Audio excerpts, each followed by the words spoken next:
मेरी शरण है ताका हूँ मैं दास, गेल गेल लग गया फिर जब लग धरती आकाश।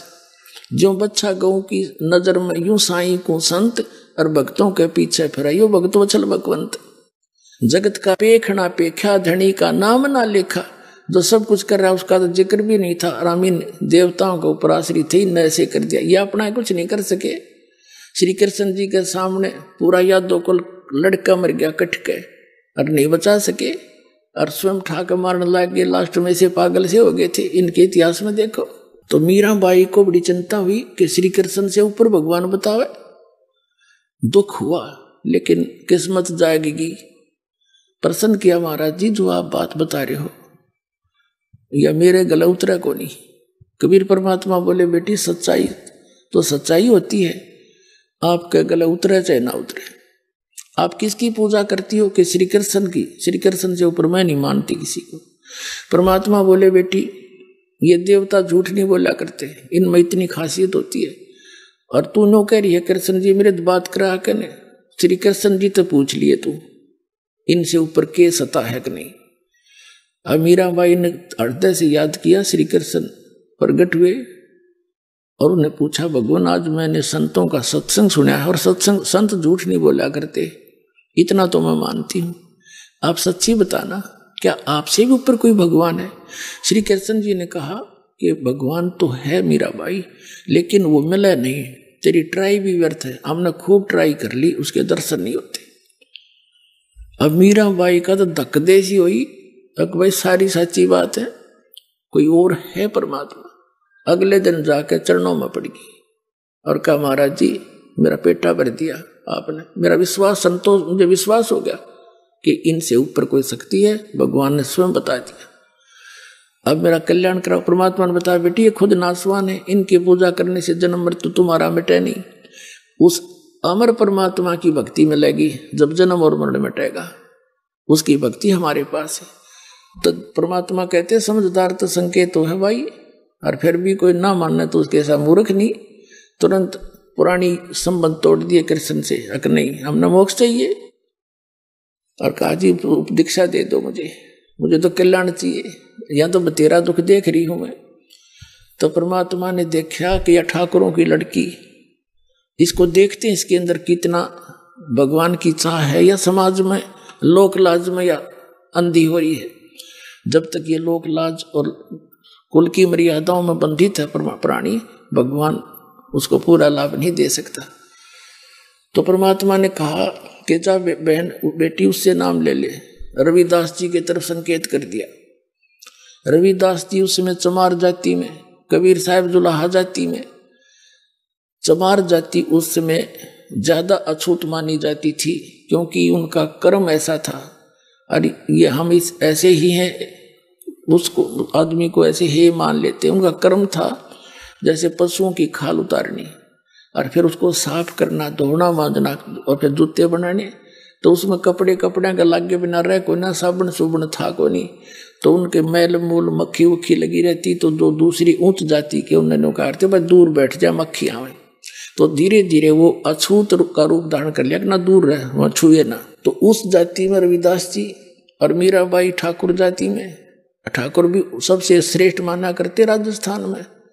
राजस्थान के अंदर जाटों को भी शूद्र माना जाता था, इतनी प्रभुता थी ठाकुरों की। वो उनको भी ढंग से बात नहीं करते थे राजस्थान के। तो उस समय ऐसी सती थी मैं, और कहा बेटी जा रविदास से उस महाराज का नाम ले ले। और मीराबाई बैठ की जाके रविदास को कही रखा था तू पहले इन्हों बताइए मैं कौन हूं, और फिर बताइए इस मंत्र। उनकी सोची बुद्धि चाल थी कबीर साहब की, रविदास की। रविदास जी ने कहा बहन बात सुन, तू ठाकुरों की बहू है और मैं एक चमार हूं जाति का, और आज तू नाम ले लेगी और कल न तेरे को लोग पता नहीं क्या क्या कहेंगे, और तेरे मन में दोष आ गया ना, फिर गुरु शिष्य का नाता टूट जाएगा। मीराबाई बोली महाराज जी मैं आपकी बेटी, आप मेरे पिता, बाढ़ में जाओ संसार, मैंने नाम दो, मैं तो कल्याण करवाऊंगी। उसी से मैं नाम दे दिया। अब पहले तो वो मंदिर में जाती थी दिन में, परमात्मा फिर रात को भी सत्संग करते थे, क्योंकि सभी काम दिन में कर लें, रात में मजदूर लोग सत्संग सुन लें। तो मीराबाई फिर रात्रि में जाने लगी सत्संग में, भाई गुरु जी यार दर्शन करेंगे हम तो। अब उसका जो देवर था वो सारे अपने जो कर्म थे करके थक चुका था, उसको रोकने के उससे कोई सफलता नहीं मिली। फिर उसने सोचा था कि लड़की अपनी माँ की बात मान लेती है।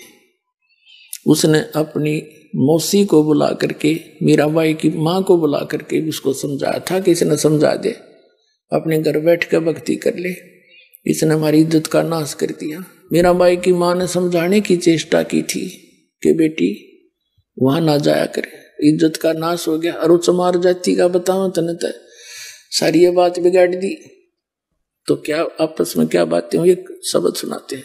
अब मीराबाई की माता कहती है, सत्संग में जाना मीरा छोड़ दे, सत्संग में जाना मीरा छोड़ दे, आए मारी लोग करें तकरार, सत्संग में जाना मीरा छोड़ दे, आए मारी लोग करें तकरार, सत्संग में सत्संग में जाना मेरा ना छोटेरी, सत्संग में जाना मेरा ना छोटेरी, हारी चाहे जड़ के मरो सन सारे, सत्संग में जाना मेरा, हारी चाहे जड़ के मरो सन सारे, सत्संग में जाना मेरा ना छोटेरी, थारे सत्संग के राय में हे, थारे सत्संग के राय में, हाय वहाँ पर रहते हैं काले नाग, कोई कोई नाग तन डस लेवे, आए वहाँ पर रहते हैं काले नाग, कोई कोई नाग तन डस लेवे, जब गुरु मारे मेरे करी, जब गुरु मारे मेरे करी, हारी वे तो सरप गंडे वे बने जावे, सत्संग में जाना मेरा ना छोटेरी, हारी वे तो सरप गंडे वे बने जावे, सत्संग में जाना मेरा,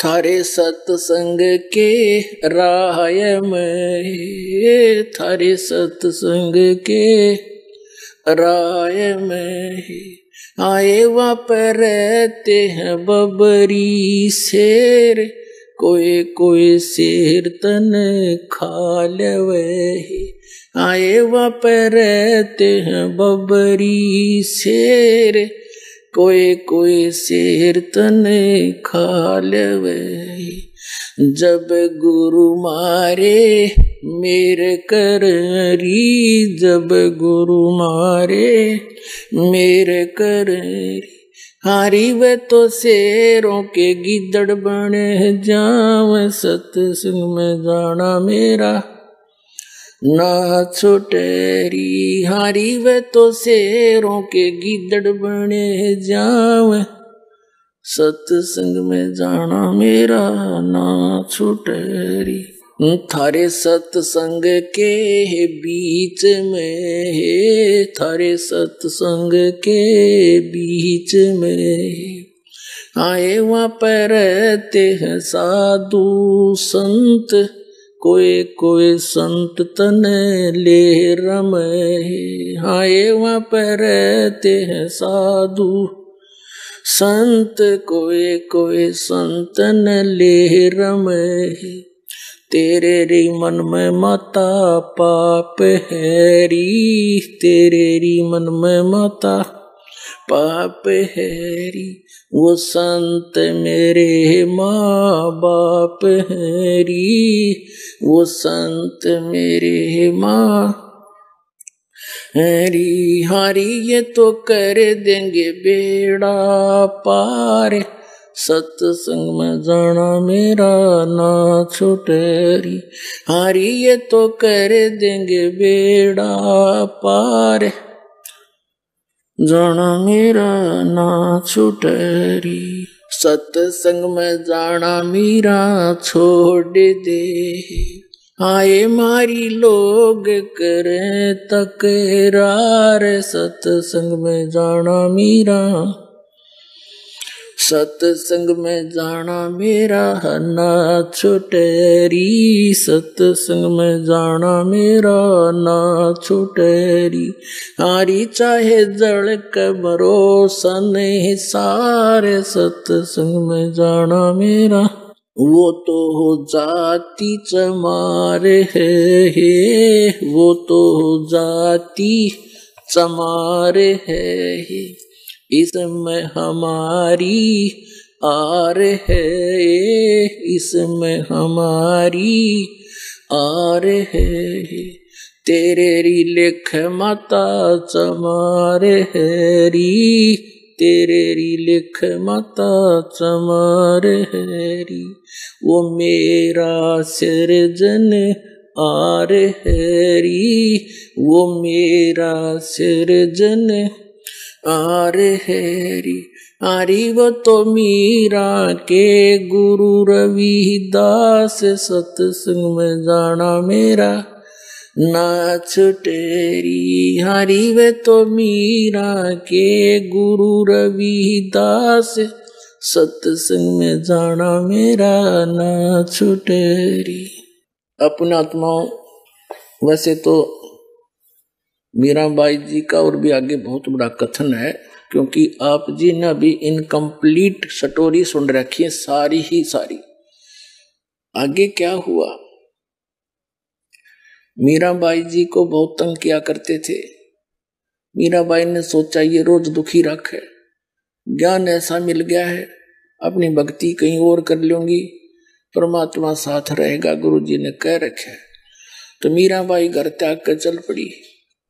आगे जाकर क्या देखा, एक साधु था, संत, और वो नकली डुप्लीकेट संत था, ड्रामा करता था, कैसे गुफा में रहता था। और वहां उसके लिए एक प्रसिद्ध था कि भाई वो संत औरत के दर्शन नहीं करता। मीराबाई गई, वहां कुछ भक्त बैठे थे गुफा में, शाम के समय आता था, उसने कोई समय फिक्स कर रखा था अपने दर्शन देने का। तो उन्होंने पूछा मीराबाई से कि कैसे बैठे हो भक्तों। उन्होंने बताया बहन ऐसे ऐसे एक संत है, उसके दर्शन करेंगे। वो बोली मैं भी दर्शन करूंगी। मीराबाई से उन्होंने कहा कि नहीं, वो औरतों को दर्शन नहीं देता, पुरुष पुरुषों को देता है।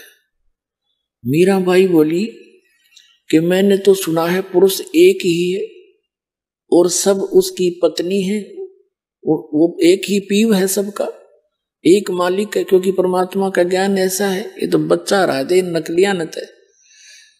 तीनों बोली भाई मैं तो दर्शन करके जाएंगी, जब दूसरा भगवान आड़े बैठे थे। पुरुष अगर यही है तो फिर मैंने धक्के खाने की क्या जरूरत है।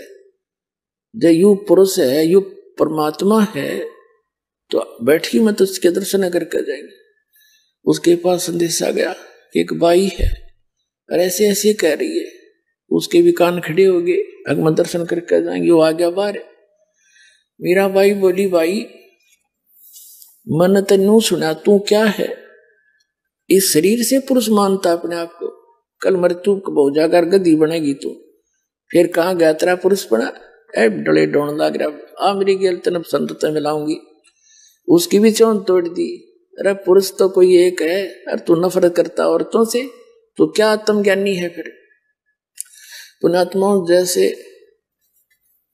पहले सांग हुआ करते गांव में, पुरुष ही स्त्री का रोल करके राजा रानी बना करते थे।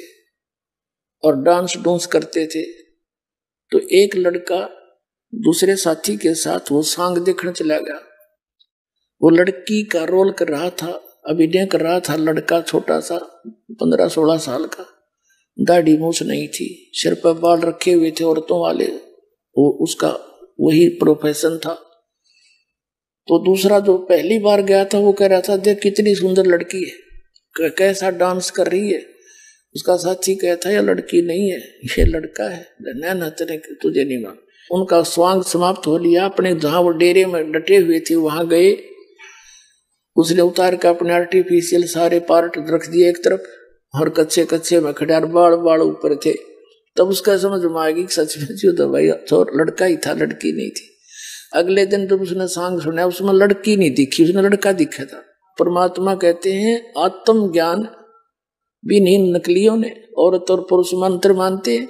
यू तो ऊपर एक स्वांग है स्त्री और पुरुष का, ये कपड़े उतरेंगे जब एक ही तत्व है दोनों का।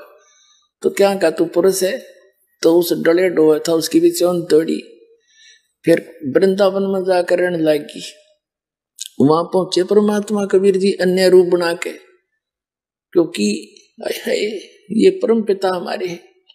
अब वहां से निकाली और फिर परमात्मा ने क्योंकि प्रथम मंत्र दिया, ये जो आपको देते हैं वह खुश होगी कि मंत्र तो वही मिलते जुलते हैं जो हमें चाहिए थे।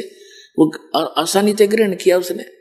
फिर वहां पहुंच गए, अन्य रूप बना के चर्चा करने लगे, बात चलाते रहे। फिर मीराबाई से कहा कि इस मंत्र तो बात ना बने, वो तो सतनाम चाहिएगा 2 अक्षर का, और सार नाम, जब मोक्ष होगा बहन तेरा।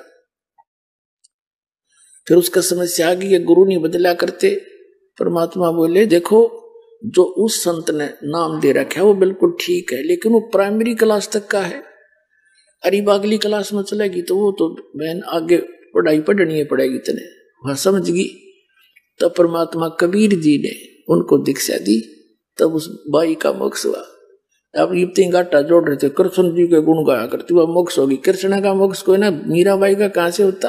अब उस बहन ने, उस विधवा बहन को भगतनी ने बताया कि बहन दुनिया की नहीं मान्या करते, यदि मीराबाई लोक लाज करती आज गदी बनी अंडो कुतिया बनती, और सब कुछ तोड़ कर बंधन भगवान की भक्ति करगी, दुनिया गुण गाओ से बहन काज।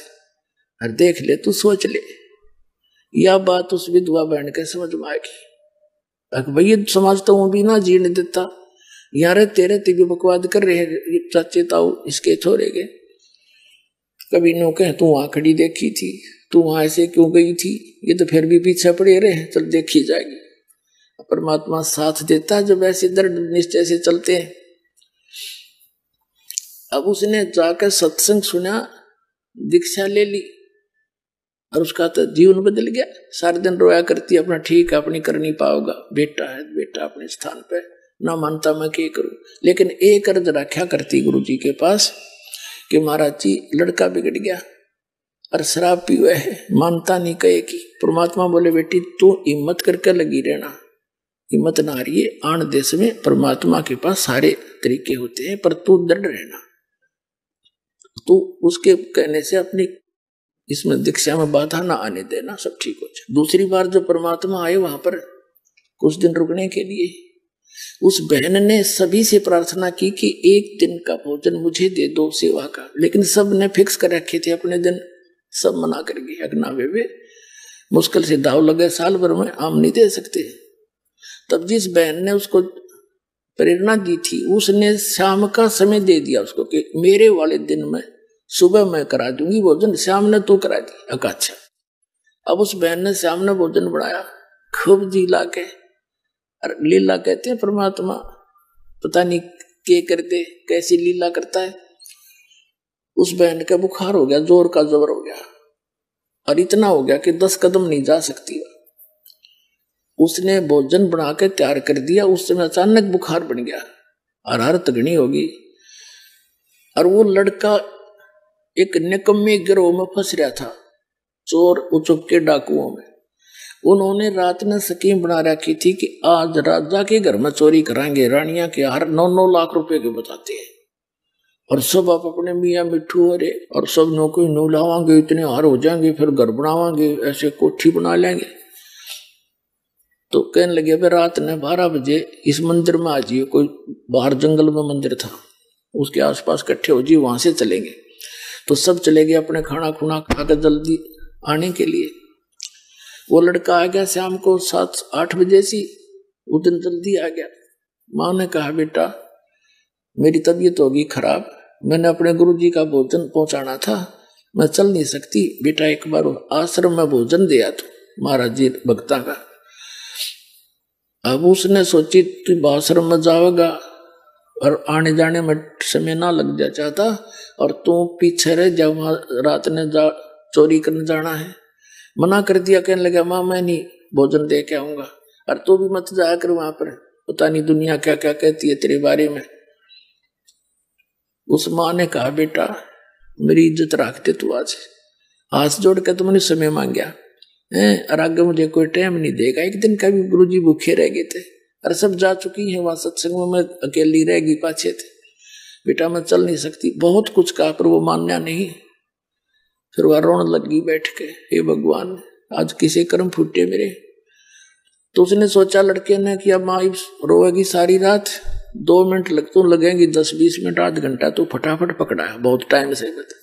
वो लेकर अगला दे कहाँ है, वो उसने बांध कर रख रखा था लेकर।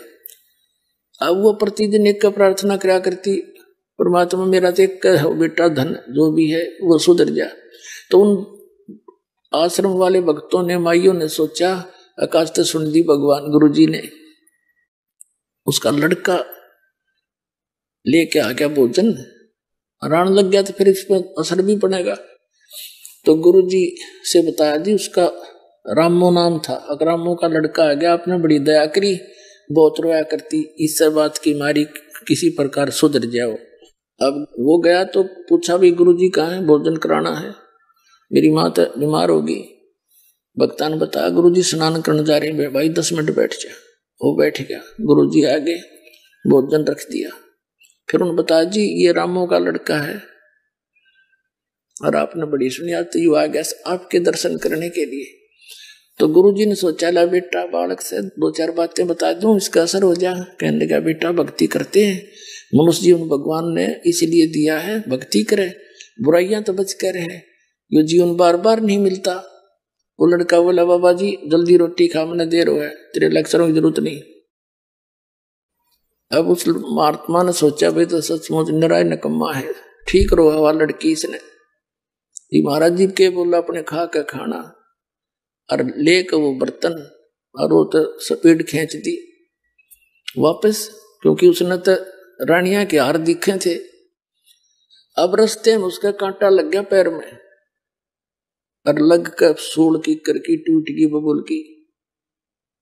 अब कदम नहीं रखा जा, एडी पंजा नहीं टेके, एडी एडी टेकता आवे, चल जा नहीं, धीरे धीरे आ रहा। उसकी आते ही वो बर्तन मारे पटक के, और लगा ऊट पटांग बकवाद करने अपनी माँ को, आज गया था तेरे सत्संग में, आज मेरे पैर में कांटा लग गया, और तू नो कह उड़े सब न सुख हो, मेरा तो दुख हो गया, और आस पास से तू भी नहीं जाएगी उड़े, और मैं तो उधर मुंह करके भी ना सो।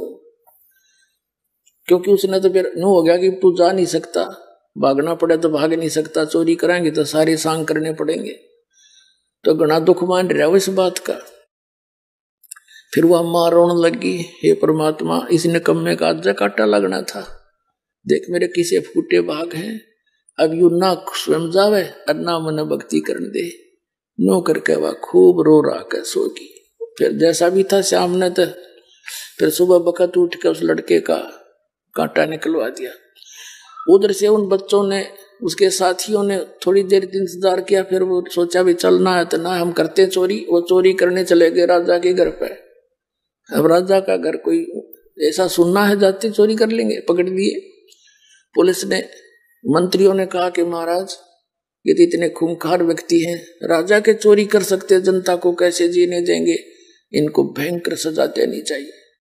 राजा ने सुना दिया शाम के 4 बजे इनको सूली तोड़ दो। सूली तोड़ा करते एक चक्का सा होता था, चाकी के सपाट, उसके बीच में एक सरिया सा होता था, नुकीला भाले जैसा, और वो ऐसे वो चक्का उसको ऊपर बैठा दिया करते थे, और वो चक्का नीचे नचाला करता सुराख में से, और वो भाला ऊपर नाता था, उसके नीचे से लेकर उसके सिर में का निकल जाता था, और रो रो कर तड़प तड़प कर मरता था। उसको इतनी भयंकर सजा दी जाती थी। तो उसके साथ साथ उन्होंने क्या करते थे राजा लोग, के पूरी नगरी में घुमा दो इनको, सबको बता दो कि आज शाम को 4 बजे इनको सूली तोड़ा जाएगा। उनके लिख दिया और उनसे बुलवा रहे हैं कि बोलो, पुलिस वाले ले जा रहे हैं, कहो हम चोर हैं, राजा के घर चोरी करने के लिए गए थे, हम पकड़े गए, कोई सुनता हो तो चोरी ना करना, हम शाम को 4 बजे सूली तोड़े जाएंगे। उनसे ऐसे डायलॉग बुलवाते हुए और डंडे मारते हुए पुलिस वाले गलियों में घुमा रहे। एक विशेष बाजा सा बजाते थे, तो गांव वालों को पता लग जाता था, नगर वालों को, कि आज किसी की साथ आ रही है, किसी की सामत आई है। तो ये देखने के लिए कि किस दंड में ये दंडित होगा, सब अपने घरों के बाहर आ जाते थे। राजाओं का ये होता था उद्देश्य कि इनके डर से और भी डरेंगे, कोई चोरी चारी ना करेंगे, शांति बनी रहेगी। तो दोनों माँ बेटा भी ये देखने के लिए कि किसको क्या दंड मिल रहा है, वो अपनी गली में आके खड़े हो गए। जब वो बच्चे आए, उनकी मिली आंख में आंख दोनों मित्रों की, उस लड़के ने सोचा तो पकड़े गए, वो हैं तेरे वाले साथी, और वो कहते आ रहे हम चोर हैं, राजा के घर चोरी करे थे, हम पकड़े गए, आज हम सूली टूटेंगे शाम को, कोई सुनता हो तो चोरी ना करियो। जब वो आगे चले गए उनके घर से, माँ अपने घर में आ गई, वो लड़का अपनी माँ के चिपट गए और बुरी तरह रोने लग गया और कहने लगा। उसकी माँ ने सोचा क्यों रोया बेटा, बेटा क्या हो गया, अब तो तेरा कांटा भी निकलवा दिया, अब क्यों रो रहा है तू, क्या दुख है? कि माँ धन है तेरे गुरुदेव का और धन है तेरी भक्ति। माँ आज तेरा बेटा नहीं रहना था, आज मैं भी सूली टूटना था, और धन है कल मेरे पैर में कांटा लग गया, माँ मैं जा नहीं सका, और आज तेरा बेटा नहीं था। मतलब फिर उसको याद आ रही है नकम्मे के एक, माँ फिर तेरा कौन सहारा रह गया था? तब उसकी माँ रोने लगी कि रे निकम्मे, मैं तो सोचू था तू दारू दप्पा पीता है, तू चोर भी हो गया था।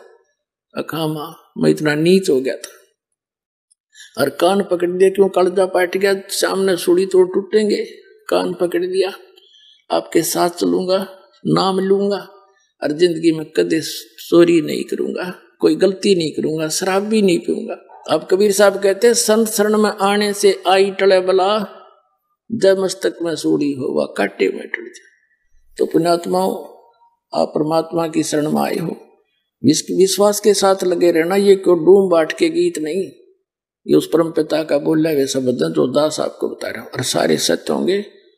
पूरी विश्वास के साथ लगे रहना। बोलो सतगुरुदेव।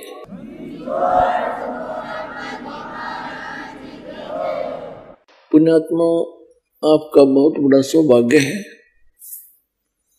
आप जी को परमात्मा का वो यथार्थ मार्ग मिल गया, जिसको खोज खोज के ये ऋषि अपना शरीर नष्ट करके चले गए, हजारों वर्षों तक कठिन साधनाएं की, क्योंकि उनके पास ये यथार्थ मार्ग नहीं था। गीता जी अध्याय नंबर 16 के श्लोक नंबर 23 और 24 में कहा है कि शास्त्र विधि को त्याग कर जो मनमाना आचरण करते हैं, उनको न तो सुख होता है, न उनको सिद्धि प्राप्त होती है, और न ही उनकी गति होती है। और कबीर परमात्मा भी जब यहां आए थे दाता, हमें ये ज्ञान कराने के लिए इस कलयुग में सन 1398 में अपने सतलोक से चलकर आए थे, एक शिशु रूप धार के लहर तारा नामक जलाशय में कमल के फूल के ऊपर एक नवजात शिशु का रूप धारण करके विराजमान हुए थे। वहां से नीरू नीमा नाम के एक दुल्हा दंपत्ति साथ ले गए, उनके संतान नहीं थी, और परमात्मा की वहां परवरिश होने से और फिर बड़े होकर के परवरिश तो एक लीला थी, वो सबके पालनहार है। क्योंकि परमात्मा 25 दिन के हो गए थे, उन्होंने कुछ अन्न पानी खाया नहीं। नीमा चिंतित होगी। और अपना थोड़ी सी कथा सुनाता हूं परमात्मा की। जैसा कि ये नकली कबीरपंथी और जितने भी ये ऋषि में ऋषि आचार्य शंकराचार्य संत और जो वेदों और गीता को और पुराणों को और कबीर साहिब की वाणी को सच मानते हैं और ये भी परमात्मा को निराकार बताते हैं कि परमात्मा निराकार है, कहीं एक स्थान पर नहीं है। और ये कबीरपंथी इतना कहते हैं कि सतलोक है, राधा स्वामी धन धन सतगुरु सच्चा सौदा सरसा जय गुरुदेव, ये भी सब परमात्मा का ऊपर चेतन प्रकाश बताते हैं, प्रकाश का समुद्र। इन्हें कख नहीं पता किसी ने भी, हुआ बाई बकरे। ये अभी तो आप जी ने देखा यथार्थ प्रमाण पवित्र कबीर सागर में इस आध्यात्मिक ज्ञान चर्चा के माध्यम से ये संत क्या बताते हैं, इनका क्या अपनी सोच है। ये कबीर साहब की वाणी नहीं समझ में आई, उसमें स्पष्ट लिखा है कि परमात्मा वहां एक गुम्मट के अंदर बहुत बड़े गुम्बद में और सिंहासन के ऊपर राजा के समान विराजमान, उसके सिर पे मुकुट है, छत्र है और वहां से सब ब्रह्मांडों का संचालन करता है। वहां सफेद पृथ्वी है, सफेद वृक्ष है, जैसे यहां हरे हैं वहां सफेद है,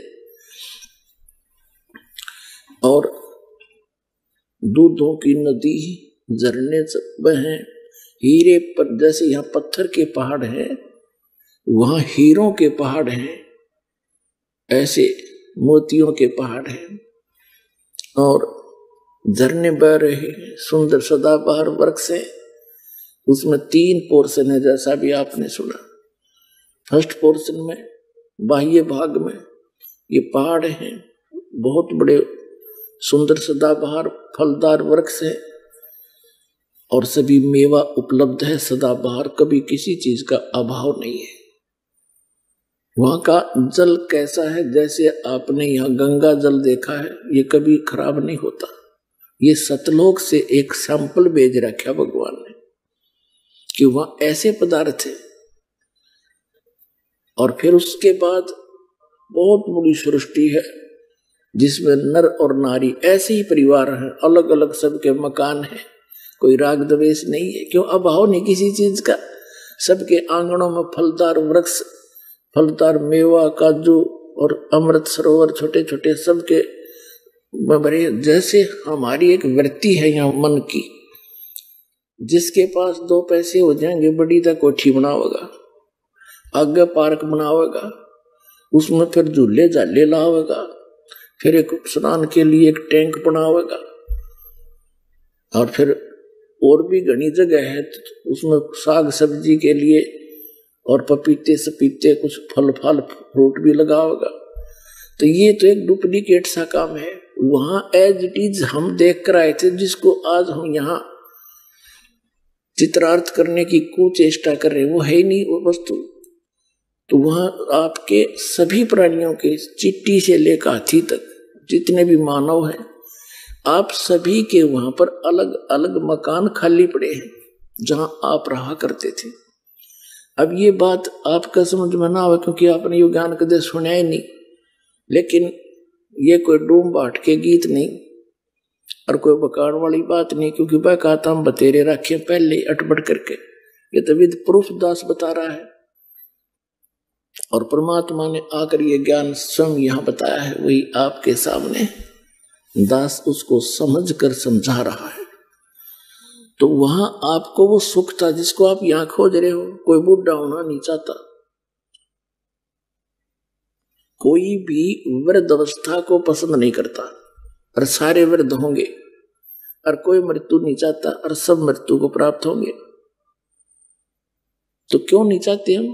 बिल्कुल नहीं चाहते, ठीक बात है।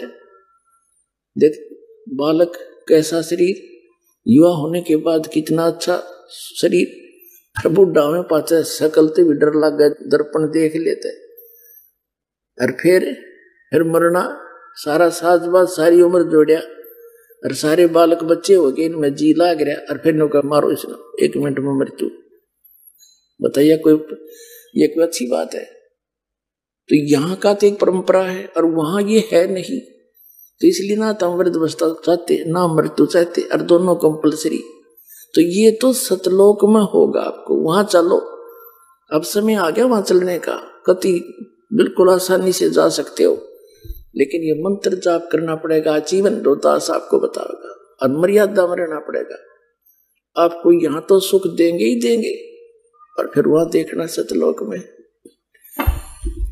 परमात्मा कहते हैं, अब पहले थोड़ा सा आपको दिखाते हैं, जैसा अब प्रसंग चल रहा था कि परमात्मा सतलोक में कैसा है और कौन है वो, उसका नाम क्या है। अभी तो आपने कबीर सागर में देखा, धर्मदास जी को परमात्मा स्वयं लेकर गए, कबीर परमेश्वर जी, और वहां जाकर उसने क्या आंखों देखी, फिर वर्णन किया ज्ञान प्रकाश कबीर सागर में, बौद्ध सागर के खंड में, कि सतलोक में जब मैं जाग गया तो वहां ऐसे ही नर और नारी करके हंस और हंसनी मेरे से मिलने आए, बड़े प्यार से सीने से लगे, गा के बजा के नाच के फिर भगवान को दिखाने के लिए गए। वहां क्या देखा कबीर साहब, वो जो नीचे से जिंदा महात्मा के रूप में आया था, वो बैठा उस ब्रह्मांड के सिंहासन पर, असंग ब्रह्मांड के कंट्रोलर के सिंहासन पर, और सिर पर छत्र है, सिर पर मुकुट है, वहां सफेद धरती है, सफेद भूमि है, सफेद वृक्ष है, और सभी नर आकार है, उनके गले में रत्नों की माला है, उनकी माथे की शोभा बताए रखी, उनके नाक बताए रखे, ग्रहण माने नासिका, और बड़े सुंदर हैं। और ये नकली कबीर पंथी या जितने भी संत पंथ हैं, ये सभी बताओ भगवान निराकार है। पुण्यात्माओं, परमात्मा का पाना और सतलोक जाना कति आसान है, इसमें तो कोई बाधा ही नहीं बनेगी, क्योंकि जब आप यहाँ के दुख से परिचित हो जाओगे और वहां के सुख से, और प्रमाण से ही तो आपको पता लग जाएगा। पुण्यात्माओं, देख परमात्मा ने कितनी दया कर रखी है आपके ऊपर, आप कितने लाडले हो उस परमात्मा के बच्चे, बहन और भाई जितने भी यहाँ आए हैं। हम दासों की सेवा लगाई, बच्चों ने मिलकर आश्रम बनाया, शेड डाला, और आपके आने से पहले पलक बिछाए बैठे रहते हैं।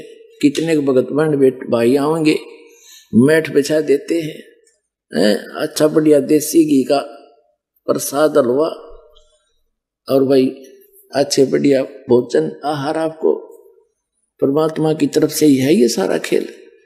और ऐसे सर्दी में देकर रजाई है, अरे अमृत वर्षा कर रहे हैं, इसमें कृपा करके लटके ना लियो, पूरा ज्ञान सुनियो को देखा का अच्छा देसी घी का लोड कर जाए, ऊँघे जाओ बैठे बैठे, फिर आना नहाना बराबर है। कबीर साहब कहते हैं, निंद्रा काल जाल है भाई, जो सोवत हैं सो खोवत हैं, जागत है सो पावत हैं। तो जागो वैसे भी जागो, अरे नींद ने भी थोड़ा कंट्रोल करो, और सुनो अमर कहानी उस परम पिता की, आपको प्रमाण दिखाते हैं। पुण्यात्माओं, ऐसा सीजन, ऐसा एटमॉस्फेयर, मीठी मीठी सर्दी और सारी व्यवस्था है, और परमात्मा की भक्ति, वो अमर कथा, वो अमृत वर्षा उस सत्संग की, जिसकी आत्मा को युगों युगों से भूख है, यहां तृप्त हो रही है वो। तो इस आत्मा ने सुआओ मत, जागृत रखो और सुनो उस परमात्मा की अमर कहानी। तो पुण्यात्माओं, परमात्मा का पाना सब तो आसान है, क्योंकि इसमें कुछ करना है को नहीं, नाम जाप करना बस, नाम चलते फिरते उठते बैठते मर्यादा में रहना है। और जैसा परमात्मा आपको वित्त दे उसमें से दान भी करना है, क्योंकि धर्म तो धसके नहीं धसके तीनों लोग, और खैरायत में खैर है कीजिए आत्म पोख। तो जो परमात्मा आपको लाभ देगा उससे दान भी करना है, क्योंकि दान से ही लाभ जो धन मिलता है। कबीर साहब कहते हैं चढ़ी चौंच भर ले गई और नदी ना घट्यो नीर, दान दिए धन घटे नहीं, कह रहे साहिब कबीर। तो इस प्रकार इस तरह से परमात्मा का पाना कति आसान है। अब थोड़ी सी इस मौसम ठीक है, थोड़ा सा समय अधिक लेंगे, क्योंकि ये अमृत वर्षा, ये ज्ञान और यो भगवान कदे कानों नहीं सुना था। और आज परमात्मा अपने बच्चों को बैठा बैठा के प्यारते हैं, और फिर ये अमृत के प्याले पिला रहा है सच्चे ज्ञान के, और उस सच्चे भगवान की कथा, सत्यनारायण कथा, इसके कबीर साहब का नाम लेने पाप कटे, नाम लेने आत्मा चार्ज होती है। और यहाँ तो सारा दिन उस परमात्मा का की ही चर्चा चलती है। आपस में आप भी बैठते हो, यहाँ आप जी को इसलिए बुलाया जाता है कि जैसे पुराने भक्त भी होते हैं जिन्हें 10-10, 15-15 वर्ष हो गए नाम लिए ने, कुछ 2-4 वर्ष के भी हैं और बिल्कुल नए भी आए हैं पुण्यात्मा पर भगवान के बच्चे। तो पुराणों के साथ आपका आपस में डिस्कस होता है, सत्संग के बाद आप चर्चा करते हो, नए भक्तों का विश्वास दृढ़ होता है कि सचमुच यहाँ ऐसे ऐसे इनको लाभ हुए हैं, ऐसे ऐसे रोग कटे हैं, ऐसे निर्धन व्यक्तियों का आज गाड़ियां चल रही है। तो फिर इससे और दिल डटेगा, और ऊपर से ये दास ज्ञान आपको दे रहा है, इसमें स्पष्ट हो जाएगा। तो ये सारा कुछ मिलाकर इसलिए परमात्मा ने ये आश्रमों की व्यवस्था बनाई है कि यहाँ बैठकर परमात्मा के बच्चे उस मालिक के यथार्थ ज्ञान को और उस भगवान को समझ।